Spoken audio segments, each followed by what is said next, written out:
عرب میں تجارت کا ایک قاعدہ یہ تھا کہ امیر لوگ جن کے پاس دولت ہوتی تھی وہ روپیہ دیتے تھے، اور دوسرے محنتی لوگ جن کو تجارت کا سلیقہ ہوتا تھا اس روپے کو لے کر تجارت میں لگاتے تھے، اور اس سے جو فائدہ ہوتا تھا اس کو دونوں آپس میں بانٹ لیتے تھے۔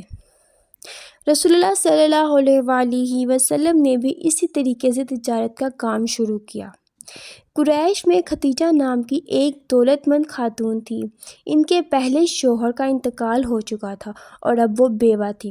وہ اپنا سامان دوسروں کو دے کر ادھر ادھر بھیجا کرتی تھی۔ انہوں نے ہمارے نبی صلی اللہ علیہ وآلہ وسلم کی ایمانداری اور سچائی کی تعریف سنی تو آپ صلی اللہ علیہ وآلہ وسلم کو بلوا کر کہا کہ آپ میرا سامان لے کر تجارت کیجیے، جتنا نفع دوسروں کو میں دیتی ہوں اس سے زیادہ میں آپ کو دوں گی۔ آپ راضی ہو گئے اور ان کا سامان لے کر ملک شام گئے۔ حضرت خدیجہ رضی تعالیٰ عنہ نے اپنے غلام میسرہ کو بھی ان کے ساتھ بھیجا۔ اس تجارت میں خاصا نفع ہوا۔ واپس آئے تو خدیجہ رضی تعالیٰ عنہ آپ کے کام سے بہت خوش ہوئی۔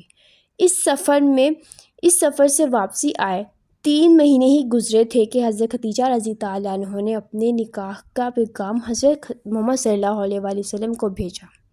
اس وقت آپ صلی اللہ علیہ وآلہ وسلم کی عمر 25 سال جبکہ حضرت خدیجہ رضی تعالیٰ عنہ کی عمر 40 برس تھی۔ پھر بھی آپ صلی اللہ علیہ وسلم نے اس پیغام کو خوشی خوشی قبول کیا۔